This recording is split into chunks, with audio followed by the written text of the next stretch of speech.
কেইমাহমানৰ আগৰ পৰাই মোৰ ছোৱালীয়ে এনেকৈ খুলুঙত পইচা ভৰাই আছিল। তাৰ পাছতে তাই মাজে মাজে মোক কৈ থাকে, মা কাটোনে খুলুংটো। মই কওঁ মানে নালাগে এতিয়া কাটিবলৈ, আৰু কেইদিনমান যাওক তাৰপাছতে কাটিবা, এতিয়া কাটিনো কি কৰিবা, পূজা আহি আছে যিহেতু, পূজাত কাটি তেতিয়া কিবা এটা ল'ব পাৰিবা। তাইক নাই মানে মোক মাজে মাজে কৈ থাকোঁ, মা কাটো দিয়া।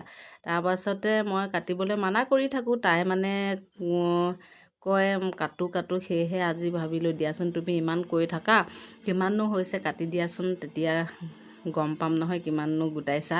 তাৰপাছতে তাই কাটি দিলে একদম ইমান ফূৰ্তি, আৰু ল'ৰাই ইফালে পইচাকেইটালৈ ইমান গুৰুত্ব নাই।